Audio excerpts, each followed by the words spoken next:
Okay అండి. ప్రభువైన యేసుక్రీస్తు నామములో మీ అందరికీ శుభాభివందనములు. నేను పేతురు రాసినటువంటి పత్రిక మొదటి అధ్యాయము 3వ వచనం నుంచెల్లి 12వ వచనం వరకు మనం ధ్యానం చేయడానికి ప్రయత్నం చేద్దాము. ఎంత వరకు అవుతదో నేను చిన్న చిన్న సబ్‌టైటిల్స్ మీకెందుకు ఇస్తానంటే కంటెంట్ మీకు అర్థం కావాలి. దాంట్లో ఉద్దేశ్యం అర్థం కావడం కోసమే. కాబట్టి మీరు ఆ టైటిల్ గుర్తుపెట్టుకుంటే, సబ్‌టైటిల్స్ గుర్తుపెట్టుకుంటే దానిలో ఉన్న సారాంశం అనేది ఎంత ప్రాముఖ్యమైనది, ఎవరు ఎందుకు చెల్లిస్తున్నారు, అంటే నేను పెట్టిన టైటిల్‌కి అక్కడున్న వచనానికి ఎలా లింక్ చేస్తున్నాను, అది వాక్యానుసారంగా ఉందా లేదో గూడా మీరు ఖచ్చితంగా అంటే సందర్భాన్ని అనుసరించి ఉందా లేదా అనేది కూడా మీరు క్రాస్ చెక్ చేసుకోవడానికి అనుకూలంగా ఉంటుంది. నంబర్ 1 పాయింట్ మనం చూద్దాం. మన ప్రభువైన యేసుక్రీస్తు మొదటి 2 వచనాలు ఇంట్రొడక్షన్ కాబట్టి నేను ప్రస్తుతానికి వాటిని ఆపేస్తున్నాను ప్రస్తుతానికి నేను.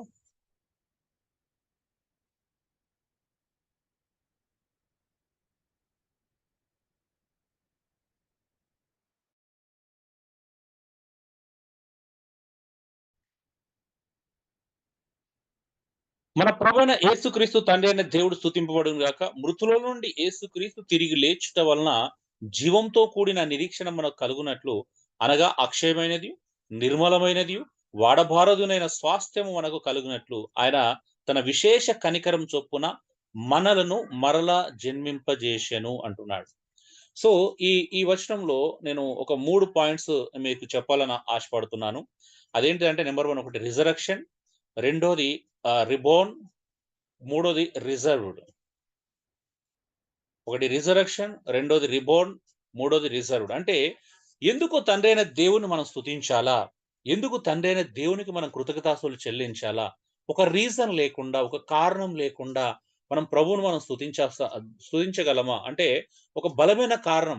పేతురు ఎందుకు ఆ మాటను నొక్కి చెప్తున్నాడు. మన తండ్రి అయిన దేవుడు స్తుతింపబడును గాక. అంటే ఎందుకు ఆయన స్తుతించబడాలనే విషయాన్ని ఎటు రిలేటెడ్ చేస్తున్నాడంటే యేసుక్రీస్తుకు రిలేట్ చేస్తున్నాడు. ఏంటిదంట? ఎందుకు మృతులోలో నుండి యేసుక్రీస్తును తిరిగి లేచుట వలన, అంటే తండ్రి అయిన దేవుడు మన కొరకు మరణించినటువంటి యేసుక్రీస్తును అక్కడే ఉంచలేదు, సమాధిలో ఉంచలేదు, అతన్ని తిరిగి లేపాడంట.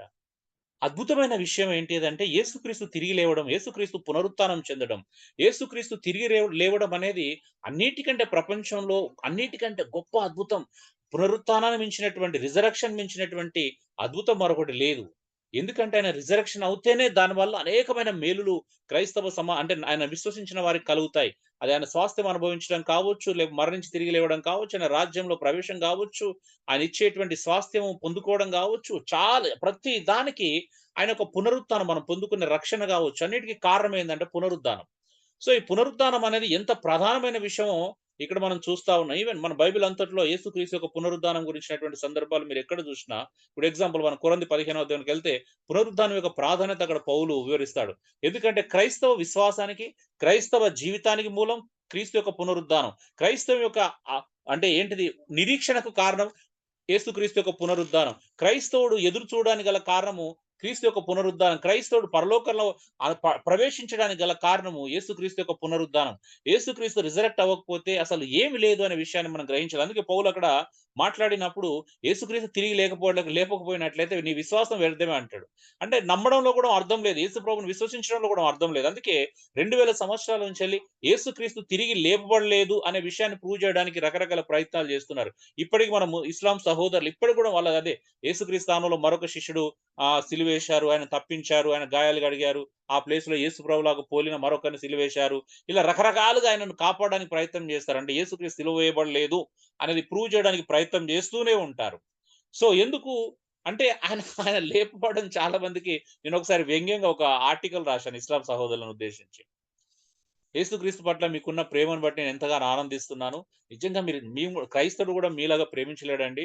ఎంత ప్రేమిస్తారంటే మీరు క్రీస్తుని, యేసుక్రీస్తు మరణాన్ని మీరు తట్టుకోలేకపోతున్నారు. యేసుక్రీస్తు మరణించాడనే విషయాన్ని మీరు జీర్ణించుకోలేకపోతున్నారు. అందుకనే మరణించలేదు, తిరిగి లేవలేదని పదే పదే మీరు ప్రూవ్ చేయడానికి ప్రయత్నం చేస్తున్నారని నేను లాంగ్ బ్యాక్ దాదాపు ఒక 10, 12 ఇయర్స్ బ్యాక్ నేను ఒక ఆర్టికల్ రాశాను. అంటే వ్యంగ్యంగా రాశాను. అంటే వ్యంగ్యంగా మీన్స్ ఏందంటే, అంటే వాళ్ళని ఫస్ట్ పాజిటివ్‌లో అబ్బా! మీరు మాకు ప్రభు పట్ల ఉన్న ప్రేమను బట్టి మీరు ఆశ్చర్యపోతున్నారు సార్. అంటే ఎందుకు చాలా మందికి అది చాలా మంది అదే ప్రాబ్లమ్. యేసుక్రీస్తు మరణించిండు. ఇప్పటికి కూడా కరుణాకర్ షో లాంటి వాళ్ళు చాలా రకాలైన హేళన చేస్తా ఉంటారు. కానీ క్రైస్తవ్యానికి బలం రిజరక్షన్. ఎందుకు? యేసుక్రీస్తు రిజరెక్ట్ అవ్వడం ద్వారా దొరికినటువంటి భాగ్యం ఏంటి? యేసుక్రీస్తు పునరుత్థానం చెందడం ద్వారా, తిరిగి లేవటం వలన మనకేం లభించింది అంటే ఏంటిదంటే చూడండి, ఏం దొరికిందంట? క్రీస్తు తిరిగి లేచడం వలన జీవముతో కూడిన నిరీక్షణ. ఎలాంటి నిరీక్షణ అంటే జీవముతో కూడిన నిరీక్షణ. మీరు ఫుట్ నోట్‌లో చూడండి రెండిట్లో రెండో నంబర్‌లో ఏముందండి? జీవము గల నిరీక్షణ అని ఉంటది. ఏంటిదంట? జీవంతో కూడిన నిరీక్షణ అంటే యేసుక్రీస్తు మరణించి తిరిగి లేవటం వలన మనకు జీవం కలిగినటువంటి ఒక నిరీక్షణ, ఒక హోప్ ఏర్పడింది. ఒక క్రైస్తవుని యొక్క జీవితం ఎంత ఉన్నతమైనదో ఈ లేఖనం మనం చూస్తున్నాం. ఎంత గొప్ప నిరీక్షణ మనకు దేవుడిచ్చాడో మనం చూస్తున్నాం. అందుకే ఆ నిరీక్షణ మనకు కలుగునట్లు ఆయన ఏం చేసిన అనగా, నిరీక్షణ అంటే అర్థం ఏంటిది? అనగా. పేతురే రాస్తున్నాడు. అనగా అంటే అర్థం ఏంటిది? నిరీక్షణ అంటే అర్థం ఏంటి? నిరీక్షణ అంటే ఏమనుకుంటున్నాం? జస్ట్ ఎదురు చూడమేనా? జస్ట్ పడిగాపులు కాసుకుంటూ ఉండిపోవడమా నిరీక్షణ అంటే? ఆ! ఏంటిది నిరీక్షణ? అనగా ఆ నిరీక్షణ ఎలాంటిదంట? అక్షయమైనదియు, నిర్మలమైనదియు, వాడబారదునైన స్వాస్థ్యము మనకు కలుగునట్లు. ఎదురు చూస్తే ఏమొస్తదండి? దేనికోసం ఎదురు చూస్తున్నాం? ఎవరి కోసం ఎదురు చూస్తున్నాం? ఆ! ఆ నిరీక్షణ అంటే అర్థమేంటి? అంటే అక్షయమైనదియు, నిర్మలమైనదియు, వాడబారనిదియు. అక్షయమైనదంటే నాశనం లేనటువంటిది. క్షయము కానిది. దానికి ఎప్పటికి నాశనం లేనటువంటి ఒక అద్భుతమైనటువంటి విషయం. నిర్మలమైనది. ఆ! అంటే దాని యొక్క గుణం గురించి మాట్లాడుతున్నాడు. అంటే ఇంకేమంటున్నాడు? వాడబారనిది. అంటే అది ఎప్పటికి కూడాను స్థిరంగా ఉండేది. దానికి ఒక ముగింపు ఉండదు. దానికి ఎక్స్‌పైరీ డేట్ అనేది ఉండదు. అంటే అంత అద్భుతమైనటువంటి స్వాస్థ్యము మనకు కలుగునట్లు ఆయన తన విశేష కనికరము చొప్పున మనలను మరలా జన్మింపజేసిన అంటే తిరిగి జన్మింపజేశాడు మనల్ని. అంటే మనం చూస్తాం చాలా సందర్భాల్లో ఈ రక్షణ గురించి మాట్లాడినప్పుడు మనం ఒకప్పుడు మన పాపముల చేత, అపరాధముల చేత చచ్చిన వారం అయినప్పుడు దేవుడు మనల్ని క్రీస్తుతో కూడా బ్రతికించాడనే విషయాన్ని మనం చూస్తాం. అంటే ఒక మానవుణ్ణి నాశనం అవుతున్నటువంటి మనుషులను ఎలా రక్షించాడో, ఎలా మనల్ని కాపాడాడో, ఎలా మరలా తిరిగి మనకు నూతన జన్మనిచ్చాడో, ఎలాగా మరలా జన్మింపజేశాడనే విషయాన్ని పేతురు ఇక్కడ అక్కడ గుర్తు చేయడం మనం చూస్తున్నాం. అంటే చెదిరిపోయినటువంటి విశ్వాసులకు, యాత్రికులకు గుర్తు చేయడం మనం చూస్తా ఉన్నాం. సో, ఎంత అద్భుతమైన మాటను మీరు గ్రహించాలా. హ్మ్. ఎంత విశేష కనికరం. అక్కడ గూడా అదే పదం ఉంటది. దేవుడంట మనం ఎఫెసీ పత్రిక 2వ అధ్యాయంలో చూసినప్పుడు, దేవుడు తన మహాప్రేమ చేత మనల్ని రక్షించాడంట. బ్రతికించాడు క్రీస్తు. ఇక్కడేమడు విశేష కనికరం చొప్పున మనలను మరలా జన్మింపజేసెను. మరలా జన్మింపజేశాను. అంటే మనది రెండో జన్మ వాస్తవం చెప్పాలంటే. ఒక రకంగా చెప్పాలంటే, ఇగ బ్రాహ్మణ భాషలో మాట్లాడాలంటే మనం ద్విజులం అన్నట్టు. అంటే రెండోసారి జన్మించడానికి దేవుడు యేసుక్రీస్తును మరణించినటువంటి ఆ స్థితి నుంచెళ్ళి తిరిగి లేపడం వల్ల, ఆయన పునరుత్థానం వల్ల మనకు గూడా ఏం దొరికిందంటే నూతన జన్మ దొరికింది. మనకు గూడాము మరొక జన్మ దొరికింది. మనకు గూడాము ద్విజత్వం లభించింది. మనకు గూడాము రెండో జన్మను మనం పొందుకోవడానికి ఆస్కారం ఏర్పడిందండి. మరి ఆ రెండో జన్మలో ఉన్నటువంటి మనము ఎలా బ్రతకాలి అనేది తర్వాత విషయాలు మనం చూస్తా ఉంటాం. ఎందుకు అంటే ఎంత అద్భుతమైన విషయమో చెప్తున్నా. అంటే ఫస్ట్ దేవుడు మన కొరకు చేసినటువంటి ఆ కార్యాలను మనం తలపోయడానికి ప్రయత్నం చేద్దాం. దేవుడు ఏం చేశాడు మన కొరకి? ఒకటి తిరిగి జన్మించడానికి అవకాశం ఇచ్చాడు. ఇంకేమంటున్నాడు? మూడోది రిజర్వేషన్ అంటే ఏంటిదంట? ఆ కడవరి కాలమందు బయలుపరచబడుటకు సిద్ధముగానున్న రక్షణ మీకు కలుగునట్లు విశ్వాసం ద్వారా దేవుని శక్తి చేత కాపాడబడు మీ కొరకు ఆ స్వాస్థ్యం పరలోకమందు భద్రపరచబడి ఉన్నదంట. ఏం చేశాడు? ఒకటి రివీల్ చేశాడు. రెండోది రిజర్వ్ చేశాడంట. ఇక్కడ మళ్ళీ 2 విషయాలు చూస్తున్నాం. ఫస్ట్ మనం రిజరక్షన్ చూసాం. తర్వాత రిబార్న్ చూసాం. తర్వాత ఏం చూస్తున్నాం అంటే రిజర్వ్ చేశాడు ఒకటి, రివీల్ చేశాడు. రిజర్వ్ చేశాడు. ఏంటిది రిజర్వ్ చేశాడు? మన కొరకు దేవుడు ఒక రిజర్వేషన్ చేశాడంట. ఏంటిదది? మనం కూడా అప్పుడప్పుడు ప్రయాణాలు చేసినప్పుడు రిజర్వేషన్ చేసుకుంటాం కదా ముందస్తుగా. రిజర్వేషన్ దేన్నంటారు? ముందస్తుగా చేసేది. కదా! సో, దేవుడు మన కొరకు ఒక అద్భుతమైనటువంటి రిజర్వేషన్ చేశాడు. ఏం రిజర్వేషన్ చేశాడు? ఏంటిదంటే, పరలోకంలో అనుభవించేటువంటి స్వాస్థ్యాన్నంట మన కొరకు భద్రపరిచాడంట. ఎంత ఎంత బాగుంది చూడండి ఆ మాట. కడవరి కాలమందు బయలుపరచబడుటకు సిద్ధముగానున్న రక్షణ. రక్షణ ఎప్పుడు కలుగుతుంది? కడవరి కాలంలో మనకు బయలుపరచబడుతుందంట రక్షణ. సిద్ధముగానున్న రక్షణ మనకు కలుగునట్లు అంటే యేసుక్రీస్తునందు విశ్వాసం ఉంచినటువంటి ప్రతి ఒక్కరికి కలుగునట్లు. రక్షణ ఎవరికి కలుగుతుంది? ఆ! విశ్వాసం ద్వారా దేవుని శక్తి చేత కాపాడబడు మీ కొరకు ఆ స్వాస్థ్యం పరలోకమందు భద్రపరిచి ఉన్నది. సో, దేవుడు మనందరి కోసం ఒక అద్భుతమైనటువంటి స్వాస్థ్యాన్ని పరలోకమందు భద్రపరిచాడండి. సో, దేవుడు తన సొంత శక్తి చేతనంట దాన్ని పొందుకోవడానికి మనల్ని ఏం చేస్తున్నాడంటే విశ్వాసం ద్వారా మనల్ని బలపరుస్తున్నాడు. అంటే అది పొందుకునేలా ఆయనే చేస్తున్నాడంట. అంటే మన రక్షణ ప్రణాళికేసింది ఆయననే. రక్షణ ప్రణాళికలో ఏమేం చేయాలో ఆయనే జేశాడు. రక్షించబడడానికి కావాల్సిన వనరులు ప్రతిది యేసుక్రీస్తుని ఇవ్వడం కాంచెల్లి, పరిశుద్ధ లేఖనాలు ఇవ్వడం కాంచెల్లి, పరిశుద్ధాత్మ దేవుడు మన హృదయంలో భద్రపరచడం కాంచెల్లి, మనల్ని పరిశుద్ధాత్మ యందు భద్రపరచడం కాంచెల్లి ప్రతిది దేవుడే జేశాడంట. ఈ కడవరి కాలమందు బయలుపరచబడే రక్షణను గూడా మనం పొందుకోవడానికి దేవుడే తన శక్తిని మనకు ప్రదర్శిస్తున్నాడంట. ఎంత అద్భుతం అంటే అనుగ్రహింపజేస్తున్నాడంట. ఎంత అద్భుతమైన విషయం జూడండి. అంటే నువ్వు రక్షణ పొందటానికి, పరలోక రాజ్యంలో నువ్వు స్వాస్థ్యం అనుభవించడానికి దేవుడు నీ కొరకు ఏమేం చేయాలో ప్రతీదీ మనకు చేస్తున్నటువంటి ఈ గొప్ప సందేశము, ఈ గొప్ప విషయము మన కొరకు రిజర్వ్ చేసబడిన దాన్ని రివీల్ చేస్తున్నాడు. అంటే ప్రకటిస్తున్నాడు, బయలుపరుస్తున్నాడు. బయలుపరచబడబోదంట. అంటే ఇప్పుడు బయలుపరచబడబోతుంది. త్వరలో మనం దాన్ని చూడబోతున్నాం. త్వరలో మనం దాన్ని రివీల్ చేయబోతున్నాడు. మనకు భద్రపరచబడినటువంటి ఆ స్వాస్థ్యాన్ని ఈ కడవరి కాలంలో మనము చూడబోతున్నాము. బయలుపరచబడబోతుంది. మనకు రివీల్ చేయబడుతుందనే సత్యాన్ని మనం గ్రహించాలి. అందుకోసం ఏం చేయమంటున్నాడు చూడండి. ఇందువలన మీరు మిక్కిలి ఆనందించుచున్నారు గాని, అవసరం బట్టి నానా విధములైన శోధనల చేత ప్రస్తుతమున కొంచె కాలం మీకు దుఃఖము కలుగుచున్నది. ఆనందించండి. దేన్ని బట్టి ఆనందించండి? రక్షణను బట్టి ఆనందించండి.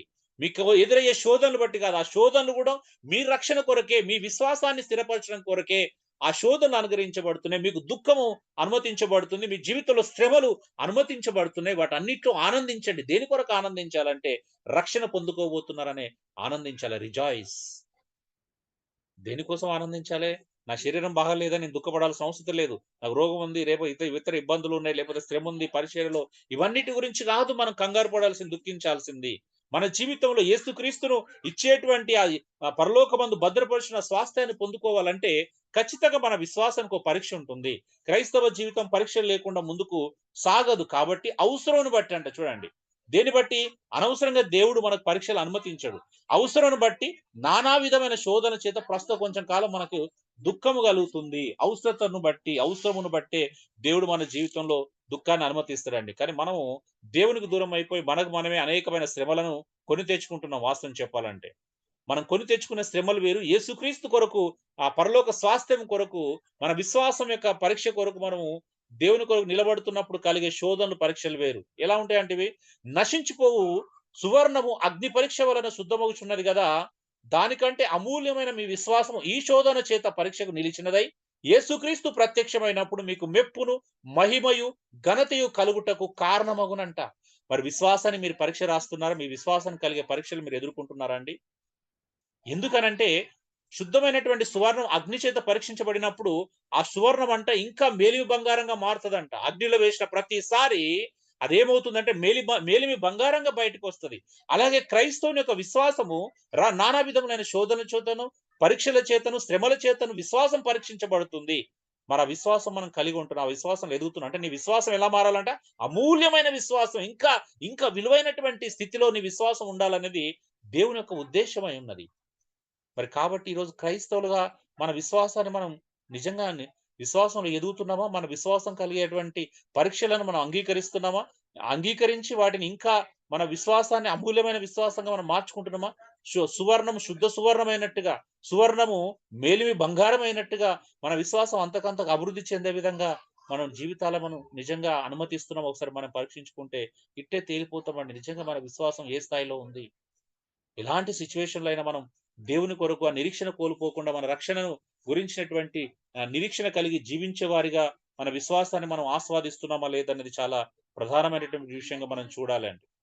ఒక్కొక్క మాట మీరు నశించిపోవు సువర్ణము అగ్ని చేత అగ్ని పరీక్ష వలన శుద్ధపరచబడుతున్నది గదా! దానికంటే అమూల్యమైన మీ విశ్వాసము. మన విశ్వాసం దేనికంటే అమూల్యమైనదంట? బంగారము కంటే అమూల్యమైనదంట. మేలిమి బంగారం కంటే, శ్రేష్టమైన బంగారం కంటే కూడా అది అమూల్యమైనది. మరి ఈ విశ్వాసం అమూల్యమైనదన్నప్పుడు మరి బంగారానికే అగ్ని చేత పరీక్షించాల్సొస్తే మన విశ్వాసానికి పరీక్షలు అవసరం లేదా? అందుకే అంటాడు ఈ శోధనలు అంటే అవసరం బట్టి దేవుడు అనుమతిస్తున్నటువంటి నానా విధములైన శోధనల చేత మన విశ్వాసం పరీక్షకు నిలుస్తుందంట. నిలిచినది ఏమైతున్నాడంట? యేసుక్రీస్తు ప్రత్యక్షమైనప్పుడు మీకు మెప్పును, మహిమయు, ఘనతయు కలుగుటకు కారణమవుతుంది. అంటే దేవుడు అబ్బా! ఇన్ని శోధనలో గూడా మీరు భలే విశ్వాసాన్ని కాపాడుకున్నారంటే యేసు ప్రభు దగ్గర మనం ఎంత మెప్పును పొందుకుంటాం, ఎంత మహిమను పొందుకుంటాం, ఎంత ఘనతను పొందుకుంటాం. ఈరోజు చాలా మంది క్రైస్తవులు ఆ మెప్పు, ఆ ఘనత, ఆ మహిమను నిజంగా కోల్పోతారేమో భయమేస్తుంది. ఎందుకనంటే విశ్వాసాన్ని కలిగే ఏ పరీక్షను కూడా ఎదుర్కోవడానికి చాలా మంది సిద్ధంగా లేరు. అందుకే కాంప్రమైజ్ అయిపోతున్నారు. లైఫ్‌లో బ్యాలెన్స్ తప్పుతున్నారు. లైఫ్‌లో ప్రాధాన్యతలు వాళ్ళ జీవితంలో మీరుతున్నాయి. ప్రాధాన్యతలు అవకతవకలుగా మారుతున్నాయి. ప్రాధాన్యతలు కింద మీద అవుతున్నాయి. అందుకే ప్రభు కొరకు బ్రతకడం అనేది ఒక ఆప్షన్‌గా పెట్టుకున్నాం గానీ, ప్రభు కొరకు బ్రతకడమే రక్షణ సంపాదించుకోవడమే, స్వాస్థ్యాన్ని కాపాడుకోవడమే మన ప్రాముఖ్యమైనటువంటి పనిగా ఈరోజు ఎంతమంది క్రైస్తవులుగా మనం పెట్టుకున్నాం చెప్పండి? మన విశ్వాసము, మన భక్తి జీవితము టైం ఉంటేనే ఆప్షన్‌లో పెట్టుకొని, ఓకే. ఈరోజు నేను ఫ్రీగా ఉన్నాను కాబట్టి నేను భక్తి చేస్తాను. ఈరోజు నేను బిజీగా ఉన్నాను కాబట్టి నేను ఈరోజు భక్తి చేయను అనే స్థితిలో ఎళ్తున్నామా నిజంగా? ఆలోచించండి. నీ స్వాస్థ్యము దేవుడు అనుగ్రహించినటువంటి అద్భుతమైనటువంటి ఆ మహిమైశ్వరం అంటే పరలోకంలో నీకోసం దాచబడి ఉన్నటువంటి, భద్రపరిచి ఉన్నటువంటి ఒక ఆస్తి. మరి నువ్వు కాపాడుకోవడానికి ప్రయత్నం చేస్తున్నావా?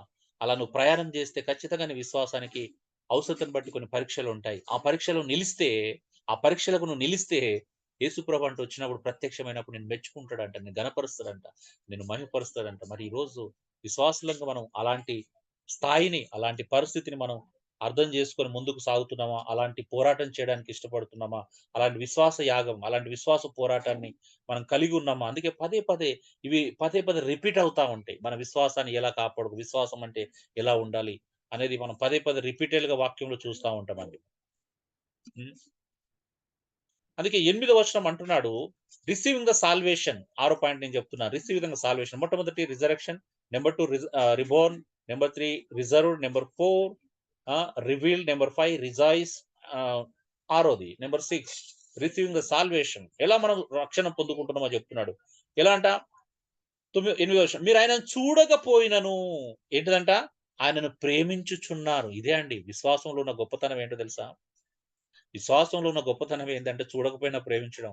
యేసుప్రభు నిజంగా మీరు చూడలేదు, నేను చూడలేదు, ఎవ్వరం చూడలేదు. కానీ అందరికి యేసుప్రభు పట్ల మనకు ప్రేమ ఉంది గదా! ఇంతకంటే అద్భుతం ఏముంటదండి? చూడకపోయినా మనం క్రీస్తును ప్రేమిస్తున్నాం. దేవుడిని ప్రేమిస్తున్నాం. ఇప్పుడు ఆయనను కన్నులారా చూడకే విశ్వసించుచు, మనం కన్నులారా చూడలే యేసుప్రభు ఎలా ఉంటాడు, దేవుడు ఎలా ఉంటాడో చూడకుండానే నమ్ముతున్నామంట, విశ్వసిస్తున్నాం. ఇదే గొప్పతనం అండి. విశ్వాసానికి ఉన్నటువంటి గొప్పతనం అదే. యేసుప్రభుని మనం చూడలే, కన్నులారా చూడలేదు. చూడకుండానే ప్రేమిస్తున్నాం దేవుణ్ణి. చూడకుండానే యేసుక్రీస్తునందు విశ్వాసం ఉంచుచున్నాం. అయితే ఏమైంది? విశ్వసించుచు మీ విశ్వాసమునకు ఫలము. విశ్వాసం యొక్క ఫలం ఏంటిది? ఎంత అద్భుతమైన మాట చెప్తున్నాడు. విశ్వాసం ఫలమంట. అనగా మళ్ళీ చెప్తున్నా. అనగా అర్థం ఏంటంటే, అంటే విశ్వాసం ఫలం అంటే అర్థం ఏందంటే, ఆత్మకు రక్షణ పొందుచు, ఆత్మ రక్షణ పొందుచు చెప్పనసఖ్యమును మహిమాయుక్తమునైన సంతోషం గలవారై ఆనందించడమే. సాల్వేషన్ అంటే అది అండి. సాల్వేషన్ అంటే అర్థం ఏంటిది? విశ్వాసం వల్ల కలిగేటువంటి ఆత్మరక్షణ. విశ్వాసం యొక్క ఫలాన్ని అనుభవించటం. దాన్ని ఆనందించాలంట. ఆత్మరక్షణను పొందుతూ ఆనందించాలి. అందుకే పాపం చేసినప్పుడు ఎగ్జాంపుల్ మనం చూస్తే ఇప్పుడు దావీదు పాపం చేసినప్పుడు ఆత్మరక్షణ కొరకు ఎంత తప్పించిపోయాడో మనం చూస్తున్నాం. నీ రక్షణానందం నాకు మరలా దయచేయి, పాపం చేసినప్పుడు వెనుదిరగటానికి రాసినప్పుడు 51 కీర్తనలో మనం చూస్తాం. అంటే ఒక పాత నిబంధన భక్తునికి ఎంత అద్భుతమైన అండర్‌స్టాండింగ్. నీ పరిశుద్ధాత్మ దేవుడిని నన్ను దురుచెలి దూరం చేయకు, త్రోసివేయకు అంటాడు. అంటే ఈరోజు నిజంగా మరి ప్రభులో ఉన్న మనము ఈ రక్షణ ఆనందాన్ని అనుభవిస్తున్న విశ్వాసాన్ని కలిగే ఫలాన్ని మనం అనుభవించాలనేది దేవుని యొక్క ఉద్దేశ్యం. అంటే రిసీవింగ్ ద సాల్వేషన్. ఈరోజు స్టేజ్ ఎక్కితే రిసీవ్ అంటే ఏదో స్వస్థతనో లేకపోతే బ్లెస్సింగో రిసీవ్ చేసుకోమని అరుస్తా ఉన్నారు. ఈరోజు మనం నిజంగా రిసీవ్ చేసుకోవాల్సింది అవేనా? మన రక్షణ మనం పొందుకుంటున్నామా? ఆత్మ ఫలాన్ని మనం అనుభవించడానికి సిద్ధంగా ఉన్నామా? మన రక్షణను మనం స్వీకరించేటువంటి దిశ వైపు ప్రయాణం చేస్తున్నాం అనేది చాలా ప్రధానమైన విషయం. ఇంతకుముందు ప్రేమ్ కోట్ చేసినటువంటి ఆ కొలస్సి 3:1 నుంచి కూడా చూస్తే అదే ఉంటది. మీరు పైనున్న వాటిని వెతుకుమంటే పైనేమున్నది? పైన దేవుని కుడి పార్శ్వన యేసుక్రీస్తు కూర్చున్నాడు. యేసుక్రీస్తు నందంట మన జీవము దాచబడి ఉన్నది. అంటే నీ యొక్క జీవం అక్కడే ఉంది. ఆ జీవాన్ని వెతుక్కోమంటున్నాడు. మనం ఎక్కడెక్కడ చూసినా మన జీవం కొరకు కనిపెట్టుకో, ఆ జీవాన్ని వెతుకు. నీ జీవం ఎక్కడుంది? పరలోకంలో ఉంది. ఎక్కడ? యేసు ప్రభునందు దాచబడి ఉన్నది కాబట్టి ఇక్కడికెళ్ళి అక్కడ అక్కడ కనిపెట్టుకొని ఉండమంటున్నాడు. అందుకే పైనున్న వాటినే వెతకాలి. పైనేముంది? నీ జీవం ఉంది, నీ స్వాస్థ్యం ఉంది, నీ రక్షణ ఉంది అసలు. నీ ఆత్మ యొక్క ఫలం అక్కడుంది. దాన్ని అనుభవించాలి, దాన్ని వెతకాలి. ఇక్కడ కూడా అదే చూస్తున్నాం. మీరు చూడకపోయినా విశ్వసించారు. కన్నులారా చూడకనే విశ్వసించు మీ విశ్వాసము ఫలమును అనగా ఆత్మరక్షణ పొందుచు చెప్పనసఖ్యము కాని మహిమాయుక్తమైన సంతోషమును గలవారై ఆనందిస్తున్నారు. నిజంగా ప్రపంచంలో ఒక మనిషి రక్షణలో ఉన్న కలిగిన ఆనందం నేనెక్కడ గూడా చూడలేరేమో అండి బహుశా. రక్షణలో కలిగినంత ఆనందం, రక్షణ పొందడంలో ఉన్నటువంటి సంతోషం, ఆత్మ సంతృప్తి ఏంటిదంట అది? చెప్పనసఖ్యము కానిదంట అది. చెప్పనసఖ్యం కానిదది. మాటలతో వర్ణించలేనిదండి. నిజంగా ఇది ప్రతి క్రైస్తవునికి వ్యక్తిగతంగా అర్థమైతే, యేసుప్రభువు మనందరం దాసులమే, అందరం అలాగే బ్రతుకుతామండి. డౌట్ లేదు నాకు ఆ విషయంలో. నాకది అర్థం చేసుకున్న ప్రతిసారి ఎంత ధన్యులం ప్రభు! ఎక్కడో నిజంగా అపరాధముల చేత, పాపం చేత కొట్టబడిన వారమై నశించిపోతూ, యుగ సంబంధమైన దేవతను అనుసరించి ఇష్టానుసారంగా ప్రవర్తించు, మా శరీరం యొక్క, మనసు యొక్క కోరికలు నెరవేర్చుకుంటూ మమ్మల్ని తీసుకొచ్చి, ఇంత ధన్యతనిచ్చావు. యేసు ప్రభుతో పాటు మమ్మల్ని కూడా నీ కుడి పక్కన కూర్చోబెట్టుకున్నావంటే ఎంత అద్భుతమైనటువంటి స్వాస్థ్యం అది. ఈ స్వాస్థ్యము ఎలా కోల్పోతామండి అసలు? అసలు మనందరికి దృష్టి ఉందా అండి? రక్షణ మీద మనందరి ఆశ ఉందా? హ్మ్. పౌలు గూడా నేను వెనుకున్నవి మరచి ముందున్న దాని కోసం పరిగెడుతున్నానన్నప్పుడు ఆ! ఎలాగైనా సరే మృతులో నుండి పునరుత్థానం సంపాదించుకోవాలంటే ఆయన గురి చూడండి ఎంత అద్భుతమైనదో. ఫిలిప్పీ రాసిన పత్రికలో మనం చదివినప్పుడు మూడో అధ్యాయంలో. మరి మన గురి అదేనా? ఎలాగైనా సరే మృతులో నేను పునరుత్థానం చెందాలి. చస్తే బ్రతకాలి. నా రక్షణ నేను కాపాడుకోవాలి. నా స్వాస్థ్యం నేను కాపాడుకోవాలి. 2 పేతురు ఒకటో అధ్యాయంలో కూడా అదే అంటాడు. నీ పిలుపుని ఏర్పాటు నిశ్చయం చేసుకొని మరి జాగ్రత్త పడండి. అంటే నీ రక్షణ పిలుపును కన్ఫర్మ్ చేసుకోమంటాడక్కడ. నువ్వు రక్షించబడ్డావో లేదో చెక్ చేసుకోమంటున్నాడు. సో, ఎన్ని సందర్భాలు చూసినా ఆ రక్షణకు సూట్ అయ్యే అద్భుతమైన ప్యాసేజ్‌లు అన్నీ గూడా అక్కడ అవే మాట్లాడతాయండి కంప్లీట్‌గా. హ్మ్. ఇంకా చూడండి ఒక చిన్న మాట నేను చెప్పి ముగిస్తున్నాను. ఇది నేను 1 అవర్ 20 మినిట్స్ చెప్పాల్సింది మీకు 15, 20 నిమిషాల్లో నేను చెప్పేస్తున్నాను. ఎందుకంటే మీకు అంత మెచ్యూరిటీ ఉంది అర్థం చేసుకుంటా నేను త్వరగా ముగించేస్తున్నాను. ఏమన్నాడు? మీకు కలుగు ఆ కృపను గురించి ప్రవచించిన ప్రవక్తలంట చూడండి. మీకు కలుగు ఆ కృప. మళ్ళీ దీన్నేమన్నాడు? ఆత్మఫలం, రక్షణ, విశ్వాసం యొక్క ఫలం అన్నాడు. దాని స్వాస్థ్యం అన్నాం, రక్షణ అంటున్నాం. పదాలు వేరైనా దాని యొక్క సందర్భం చూడండి. ఇంకేమంటున్నాడు? కృప అంటున్నాడు. దీన్నేమన్నాడు? కృప. ఏంటిదా కృప? ఆత్మరక్షణ పొందడమే. చూడండి. మీకు కలుగు ఆ కృపను గురించి ప్రవచించిన ప్రవక్తలు ఈ రక్షణను గురించి పరిశీలించారంట చూడండి. ఈ రక్షణ గురించి పరిశీలించుచు తమయందున్న క్రీస్తు ఆత్మ క్రీస్తు విషయమైన శ్రమలను గూర్చి వాటి తర్వాత కలగబోవు మహిమలను గూర్చి ముందుగా సాక్ష్యం ఇచ్చారంట. రక్షణ ఊరికేనే కలగదు. ఆ కృప మనం పొందుకోవాలంటే 2 విషయాలున్నాయి. ముందు కలగబోయే శ్రమలను అనుభవించాలే. తర్వాత అనుభవించబోయేటువంటి అద్భుతమైనటువంటి ఆ మహిమను గూడా మనం చూడగలగాలండి. 2 ఉంటాయి. రక్షణలో 2 ఉంటాయి. ఈ భూమి మీద ఆ మహిమను పొందాలంటే ముందు ఆ రక్షణ కోసం మనం శ్రమను గూడా అనుభవించాల్సొస్తది. అందుకే యేసు ప్రభు పేతురు అడిగినప్పుడు నిన్ను వెంబడిస్తున్నాం గదా! మాకేమొస్తదంటే ఇహమందు హింసలుంటాయి, పరలోకమందు నిత్య జీవం ఉంటదంటాడు. అవునా? ఇహమందు హింసలతో పాటు పరలోకమందు మీకు నిత్య జీవం లభిస్తది. నిజమే. ఆ రక్షణ నువ్వు అనుభవించాలంటే ఈ భూమి మీద కొన్ని శ్రమలుంటాయి, హింసలుంటాయి, కొంత పర్సిక్యూషన్ ఉంటుంది.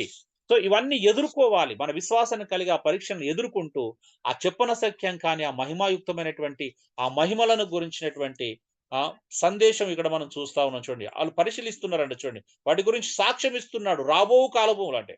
ఏంటిది? క్రీస్తు విషయమైన శ్రమలను గూర్చి. ఇప్పుడేమో శ్రమలుంటాయి. వాటి తర్వాత కలగబోవు మహిమ ఉంటుంది. ఈ శ్రమలు అనుభవించిన వానికి అద్భుతమైనటువంటి మహిమ ఉంటుంది. ముందుగా వాళ్ళు సాక్ష్యం ఇచ్చిండంట. ఆత్మయే కాలమును ఎట్టి కాలములను సూచించి వచ్చెనో దానిని విచారించి పరిశోధించిరంట. ఎవరు? ఈ రక్షణ గురించి సువార్తను ప్రకటించినటువంటి ప్రవక్తలందరూ. పరలోకం నుండి పంపబడిన పరిశుద్ధాత్మ వలన మీకు సువార్త ప్రకటించిన వారి ద్వారా, ఎవరి ద్వారా? మన ప్రవక్తలు ఎవరైతే మనకు సువార్తను వారి ద్వారా మీకిప్పుడు తెలుపబడిన ఈ సంగతుల విషయమై తమ కొరకు కాదు గాని మీ కొరకే తాము పరిచర్య చేసిరందన్న సంగతి వారికి బయలు పరచబడెను. దేవదూతలు ఈ కార్యమును తొంగి చూడగోరుచున్నారంట అండి. ఎంత అద్భుతమైన విషయమో. సో, చివరగా ఏడో పాయింట్ రిపోర్ట్ చేస్తున్నారు ప్రవక్తల గురించి. పేతురు ఇక్కడ మాట్లాడుతున్నటువంటి ఒక అద్భుతమైన రిపోర్ట్ ఇక్కడ మనం చూస్తా ఉన్నాం. ఎంతోమంది ప్రవక్తలంట ఇది పరిశీలన చేసి సాక్ష్యం ఇచ్చారంట. వాళ్ళు వాళ్ళ కొరకు కాదంట, మన కొరకు ప్రయాసపడ్డారంట. మనకు సువార్తను ప్రకటించారంట. ఎంత అద్భుతమైన విషయం. అంటే పేతురు చెదిరిపోయినటువంటి యాత్రికులుగా ఉన్నటువంటి క్రైస్తవ విశ్వాసులకి, అంటే క్రీస్తునందు ఉన్నటువంటి విశ్వాసులకి శుభమని చెప్పి ఇవన్నీ రాస్తున్నాడు. ఇది వివిధ ప్రాంతాల్లో చెదిరిపోయినటువంటి విశ్వాసులను ఉద్దేశించి రాస్తా ఉన్నాడు. ఏమంటారంటే వాళ్ళు మీ కొరకే, అంటే వారి కొరకు వాళ్ళు పరిచర్య చేసుకోలేదంట గానీ సువార్త ద్వారా మీ కొరకే వారు సేవ చేశారు. పరిచర్య చేసిన సంగతి బయలుపరచబడెను. ఇలాంటి అద్భుతమైనటువంటి ఈ పరిచర్యనంట సువార్త ప్రకటించేటువంటి ఇలాంటి అద్భుతమైన పరిచర్యను పరలోకం నుండి దేవదూతలు కూడా తొంగి చూడగోరుతున్నారంట. అందుకేనేమో బైబిల్ ఒక మాట, అద్భుతమైన మాట మనకు రిపీటెడ్‌గా కనిపించే మాట ఒక 2, 3 సార్లు మనం చూస్తాం. రోమపత్రిక 10వ అధ్యాయంలో గాని. అంటే ఈ భూమి మీద పర్వతాల మీద సువార్తను ప్రకటించి వారి పాదములు ఎంతో సుందరములైనవని. దానియేలు గ్రంథంలో కూడా మనం చూస్తాం. ఒక అద్భుతమైన విషయం అండి. అంటే సో, సువార్త మనకు అందించబడింది. మన వరకు చేర్చబడింది. మనం రక్షించబడాలనే ఉద్దేశ్యంతో మనకు సువార్త అందించిందండి.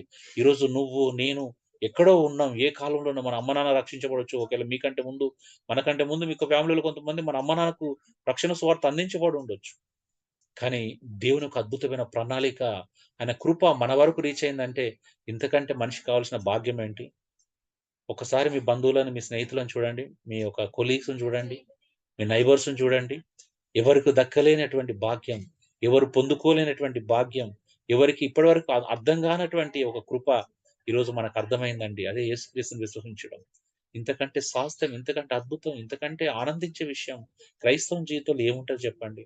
మనం ఇంకా ఫైట్ చేస్తున్నాం. ఇంకా వేరే వాడి వేసుకుంటూ మన సమయాన్ని, మన శక్తిని, మన సంపదను అన్నిటిని దుర్వినియోగపరుచుకుంటూ వెళ్తున్నాం. మరి దేవుడిచ్చిన రక్షణ సంగతి ఏంటి? ఆయన స్వాస్థ్యం సంగతి ఏంటి? ఆ! ఆ స్వాస్థ్యం ఇవ్వడానికి చేసిన కార్యాల సంగతేంటి? ఆ! పరిచారకుల సంగతేంటి? వాళ్ళు మీ కొరకు, మన కొరకు సువార్తను ప్రకటించడానికి చేసినటువంటి ఆ త్యాగాల సంగతేంటి? ఆ రక్షణను కాపాడుకోవడానికి మనం పడాల్సిన శ్రమల సంగతేంటి? ఆ పర్సిక్యూషన్ సంగతేంటి? ఆ హింస, ఆ ఉపద్రవముల పరిస్థితేంటి? ఎంతకాలం అండి ఇలా కాంప్రమైజ్‌గా అంటే ఏదో ఉన్నామంటే ఉన్నాము అన్నట్టు ఎంతకాలం బ్రతుకుతాం మన జీవితంలో? హ్మ్. దేవుని కొరకు ఆయన ఇచ్చేటువంటి స్వాస్థ్యాన్ని కాపాడుకోవడం కోసం ఆనందిస్తూ, ఆ శ్రమలలో గూడా ఆనందిస్తూ, ఆ రక్షణ నిజంగా అనుభవించాలని మీ అందరికి లేదా? ఆ రక్షణ యొక్క స్వాస్థ్యాన్ని పొందుకోవాలని నిజంగా మీకు లేకపోతే ప్రయోజనం ఏంటి? సీరియస్‌గా థింక్ చేయండి. దేవుని యొక్క రక్షణ చాలా ఉన్నతమైనదండి. దేవుడు అందుకే అంటాడు, మన తండ్రి అయిన దేవుడు స్తుతింపబడును గాక అంటాడు. పేతురు 1:3లో. ఈవెన్ ఎఫెసీ 1:3 కూడా చూడండి. మన తండ్రి అయిన దేవుడు మన ప్రభువైన యేసుక్రీస్తు యొక్క తండ్రి అయిన దేవుడు స్తుతింపబడుగాక అని పౌలు 1:3లో కూడా ఉంది. అక్కడ కూడా చూడండి అదే స్వాస్థ్యం, అదే రక్షణ. ఎందుకు? యేసుక్రీస్తునందు మనకు దేవుడు ఒక అద్భుతమైన స్వాస్థ్యాన్ని, పరలోకమందు మనకు ఆశీర్వాదం ఇచ్చాడంటాడు. క్రీస్తునందు మనల్ని ఒక స్వాస్థ్యం ఇచ్చాడు. చూడండి ఎంత రిలేటెడ్‌గా ఉన్న పేతురు రాసినప్పుడు, పౌలు రాసినప్పుడు మీరు ఎఫెసీ 1:3 చూసుకుంటారండి. హ్మ్. ఆయన పరలోక సంబంధమైన ఆత్మ సంబంధమైన ప్రతి ఆశీర్వాదం అనుగ్రహింపజేసిన ఆశీర్వాదం అంటే ఏంటిదో కింద చెప్తున్నాడు. ఎలా దేవుడు మనల్ని రక్షించుకున్నాడు. యేసుక్రీస్తు సువార్త ద్వారా మనల్ని ఎలా ముద్రించాడు. 13వ వరకు మనం ఎంత అద్భుతంగా ఆ రక్షణ స్వాస్థ్యం అనుభవించడానికి ఎన్ని కార్యాలు చేశాడు. సువార్త మనకు ఎలా అందించాడు. పరిశుద్ధాత్మయందు మనల్ని ఎలా ముద్రించాడు. యేసుకు దేవుడు ఎంత గొప్ప ప్రణాళికేశాడు. ఆ విమోచన మనకు కలగటానికై యేసుక్రీస్తుని ఎలాగ శరీర రీతిగా మన కొరకు పంపించాడు. ఆ విమోచకుడు వచ్చి మనల్ని ఎలా విమోచించాడు. ఎంత రిలేటెడ్‌గా ఉన్నాయి చూడండి. ప్యాసేజ్ మనకక్కడ రిలేట్ అవుతది గదా! So, dear brothers and sisters, ఇంతకంటే ఏం చెప్తామండి రక్షణ గురించి ఇంకేం మాట్లాడతాం. అది చెప్పనసఖ్యము కాని సంతోషం కలిగించే విషయం అంట. దాని మాటలతో నేను వర్ణించలేను రక్షణని. ఆ! దాని పాటలతో వివరించలేం. దేనితో చెప్పలేమది. పరలోకంలో అంటే అది అనుభవిస్తున్నప్పుడే అర్థమవుతది. మన భూమి మీద హృదయంలో మనం ఆనందిస్తున్న ఆ సంతోషం అంటే ఆ రక్షణ అనుభవిస్తున్నప్పుడు దేవా! ఎంత ధన్యులం ప్రభు అసలు. ఎంత గొప్ప విషయం మనకు దేవుడు రక్షణ ఇచ్చాడు. ఆలోచించండి ఎక్కడ సమీపించరాని తేజస్సులోనే వసించు వాడవైనా నా సమీపమునకు దిగి వచ్చినావు నీ ప్రేమ వర్ణింపతరమా నా సమీపమునకు దిగి వచ్చినావు నీ ప్రేమ వర్ణింపతరమా యేసయ్యా నీ ప్రేమెంతో బలమైనది మెస్సయ్యా నీ కృప ఎంతో విలువైనది యేసయ్యా నీ ప్రేమెంతో బలమైనది మెస్సయ్యా నీ కృప ఎంతో విలువైనది మితిలేని నీ ప్రేమ గతిలేని నన్ను చూసి నా స్థితి మార్చినది నన్నే శృతిగా చేసినది మితిలేని నీ ప్రేమ గతిలేని నన్ను చూసి నా స్థితి మార్చినది నన్నే శృతిగా చేసినది తులువకు విలువను నొసగినది తులువకు విలువను నొసగినది సమీపించరాని తేజస్సులోనే వసించువాడవైనా నా సమీపమునకు దిగి వచ్చినావు, నీ ప్రేమ వర్ణింపతరమా. ధరలోన నీనుండ చెరయందు పడియుండ పరమందు దాచితివే, నన్నే పరముకు చేర్చితివి. ధరలోన నీనుండ చెరయందు పడియుండ పరమందు దాచితివే, నన్నే పరమునకు చేర్చితివి. కలునకు కరుణను నొసగితివి, కలునకు కరుణను నొసగితివి. సమీపించరాని తేజస్సులోనే వసించువాడవైనా నా సమీపమునకు దిగి వచ్చినావు, నీ ప్రేమ వర్ణింపతరమా. నా సమీపమునకు ఏ తెంచినావు, నీ ప్రేమ వర్ణింపతరమా. యేసయ్యా నీ ప్రేమెంతో బలమైనది, మెస్సయ్యా నీ కృప ఎంతో విలువైనది. యేసయ్యా నీ ప్రేమెంతో బలమైనది, మెస్సయ్యా నీ కృప ఎంతో విలువైనది.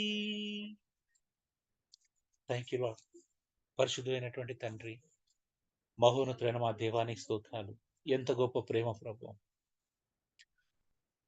కలునకు కరుణ నొసగించినటువంటి ప్రేమ ప్రభా. ఎందుకు పనికిరాని జీవితాన్ని ప్రభా నువ్వు రక్షించుకొని శృతి చేసినావు ప్రభా. ఎవరికి ఉపయోగపడని జీవితాన్ని నీ పరలోక రాజ్యానికి ప్రభా అర్హును చేసి 10 మందికి ఉపయోగకరంగా మార్చినావు. అది కేవలం నీ కృప, నీ దయనే ప్రభా. పౌలు అన్నట్టుగా ఈ క్షణం వరకు నేను ఏదైతే అయి ఉన్నానో అది నీ కృప ప్రభా. ఈ క్షణం వరకు మేము ఏదైతే అయి ఉన్నాం అది కేవలం నీ దయ వల్లనే అయి ఉన్నాం. నీ కృప, నీ దయ, నీ కనికరం లేకపోతే మా జీవితం లేదు, మా బ్రతుకు లేదు, మా ఏం లేదు ప్రభా. ఈరోజు మేము ఎక్కడెక్కడో ఉన్న వ్యక్తులం ప్రభా. కేవలం నీ రక్తం ద్వారా మేము కలుసుకున్నాం ప్రభా. నీ రక్తాన్ని బట్టి, నేను అంగీకరించిన విధానాన్ని బట్టి ప్రభా ఈరోజు మేము సంఘంగా కూడుకోవడానికి చూపావు కృప. ఇది మాకు అర్థమైతలేదు ప్రభా. ఎక్కడెక్కడ ఉన్నాం మమ్మల్ని ఎలా కలుసుకున్నాం అనే విషయం కూడా చాలా మందికి అర్థం కావట్లేదు. కేవలం నువ్వు ఇచ్చిన రక్షణ భాగ్యాన్ని బట్టే ప్రభా సహోదరులతో కలిసి ఆనందించేటువంటి అద్భుతమైన అవకాశాన్ని కల్పిస్తున్నాం. కానీ ఈ ఆనందం చాలా మంది కోల్పోతున్నారు ప్రభు. రక్షణ అర్థం కావట్లేదు, రక్షణ యొక్క స్వాస్థ్యం అర్థం అవట్లేదు, విశ్వాసం కలిగే పరీక్షలు అర్థం అవట్లేదు. అది ఇంకా నీకు దగ్గర చేయడానికి నువ్వు ఇచ్చే స్వాస్థ్యాన్ని అనుభవించడానికి అర్థం అవ్వట్లేదు. మాకు ఒక గొప్ప నిరీక్షణ ఇచ్చావనే విషయం అర్థం కావట్లేదు ప్రభా. అక్షయమైనది, వాడబారందైన ప్రభా, నిర్మలమైనటువంటి ఒక గొప్ప స్వాస్థ్యాన్ని మాకు ఇచ్చావు. విశ్వాసం కలిగే ఫలమైనటువంటి రక్షణ మీరు మాకు ఇస్తున్నారనే విషయం ఇంకా మేము అర్థం చేసుకోలేకపోయినాం. అందుకొరకే నువ్వు ఈ భూమి మీదకి వచ్చావు, మరణించావు, తిరిగి లేచావు, పునరుత్థానం చెందావు ప్రభా. తిరిగి మేము జన్మించడానికి ఒక గొప్ప అవకాశం మీరు మాకు కల్పించారు. అయినా ప్రభా మేము ఇంకా వెనుకబడి ఉన్నాం. నేను అర్థం చేసుకోలేకపోతున్నాం. నీ అడుగు చాడలు నడవలేకపోతున్నాం.